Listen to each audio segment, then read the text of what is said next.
Okay, so this book is all about Recipe for Adventure, and it's actually written by an actual chef, and that is Giada de Laurentiis. And she is an amazing chef, and she cooks mainly Italian food. But the whole point of the story is that these two lovely kids, um, brother and sister, get transported magically through food and get to go on a whole journey based around food, which I love food and I love cooking. So hopefully you'll enjoy the story too. So it's called Recipe for Adventure, and this one is called Naples, which I would suggest pausing this video right now, looking up in Google Maps where Naples might be. This is not with Bella. Bella is not in Naples, and nor am I, but finding Naples, Italy on a map so you can find out where these two lovely characters are going and heading to. And maybe doing a little research and letting me know what you find. What is it like in Naples? What do they eat? What are they known for? What is their food? What is their language? All of those different things. I'd love to know what you find out. All right, so chapter 1.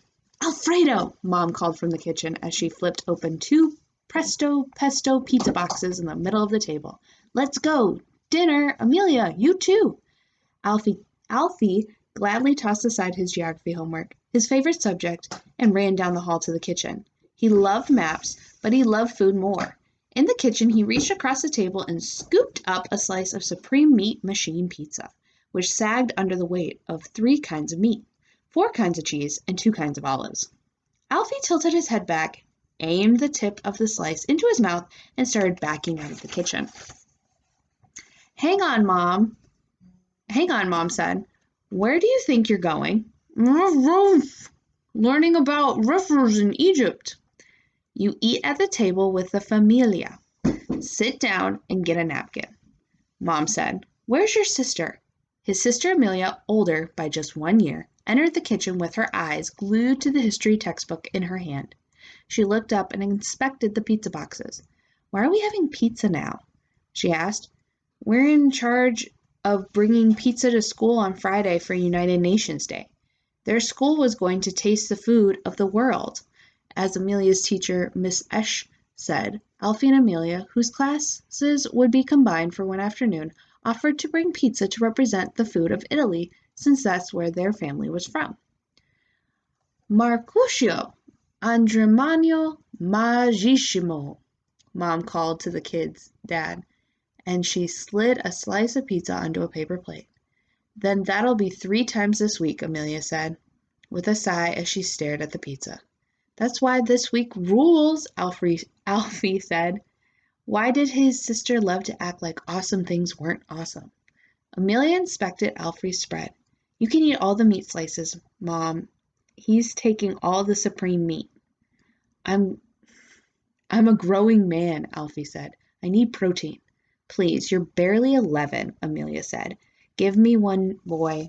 She tried to stretch to reach one off his plate, but he quickly pulled it away. Mom, tell Alfredo to give me the supreme meat. She used his proper name just to bug him.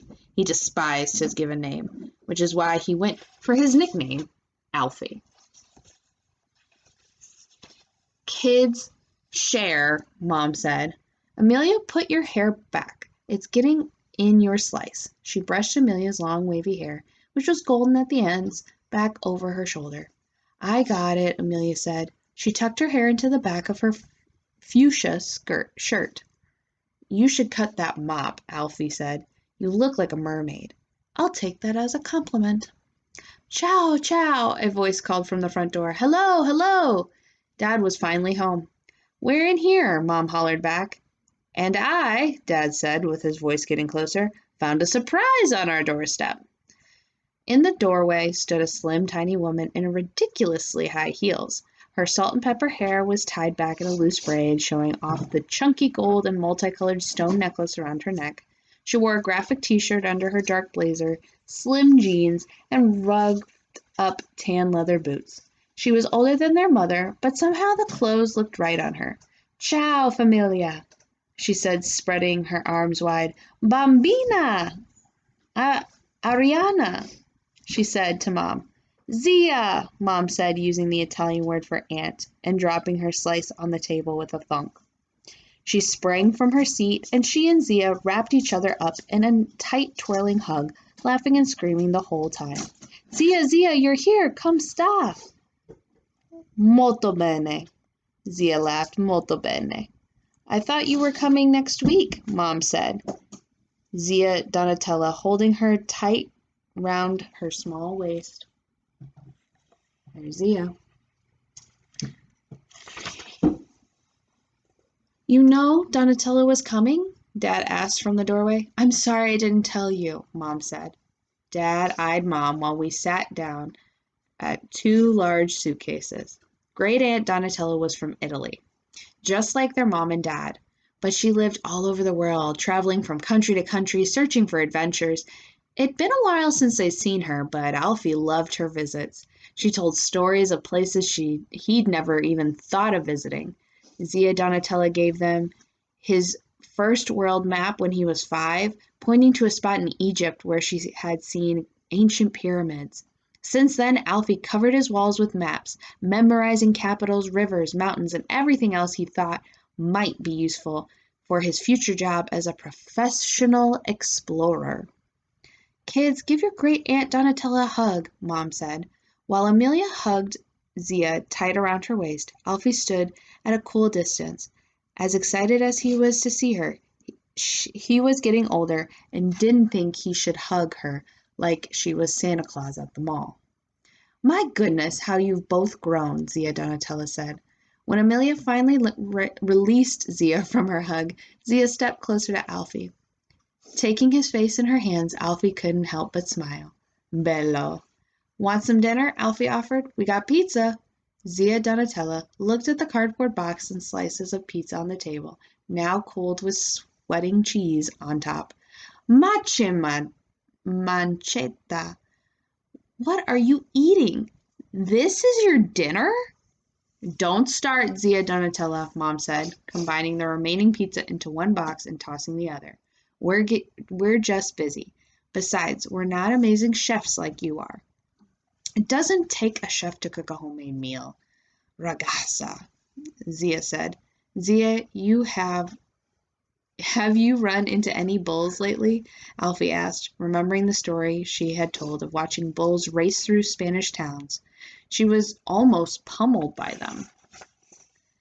Zia Donatella smiled and said, thankfully no, but I did see a wildebeest in Namibia. That's awesome.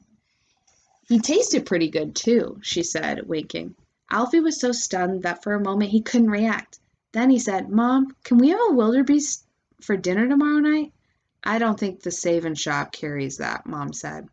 Eyeing the pizza, Zia said, does this food you're eating have a name? Fast, Amelia said, making Alfie snort out a laugh as she tried to hide her own giggle. Zia, don't you know pizza when you see it? Alfie asked, because seriously, it was the food from their motherland. You poor children, you really think this is pizza? Zia looked more upset than offended. Let me cook something, Zia said, pushing back her chair. Mi paisa molto quirky. I love to cook. Zia, Mom said, but Zia had already started digging through the pantry. She found canned fruit cocktail, individually wrapped cinnamon rolls, and a box of mac and cheese. She held a can of peas up to Mama and asked, will I find anything fresh in that refrigerator? Why don't we get you settled in, Dad suggested. Tomorrow we can shop. Honey, he said to Mom, asking with a nod where to put Zia's bags. Well, why don't you take... She looked between Amelia and Alfie. They knew what was coming. Someone was about to lose his or her room. Amelia sat up straight in desperate attempt to show how responsible she was, and therefore how deserving of keeping her room. Alfie tried the opposite approach. He murdered the last slice of supreme meat machine, hoping to show Mom how messy he was and that no one in their right mind would ever put a human in his room. It was a strictly at-your-own-risk sort of place. You can take Alfie's room, Mom declared. Mom, Alfie said, that's not fair. Amelia is the oldest, Mom said. But I'm the man, he said. Ha, you wish, Amelia said. Alfie felt bad about being rude in front of Zia Donatella, but he couldn't believe he was getting kicked out of his room. Where am I going to sleep? Well, Mom said, thinking, maybe you can bunk in Amelia's room. No, he and Amelia both yelled at the same time. At least they agreed on that.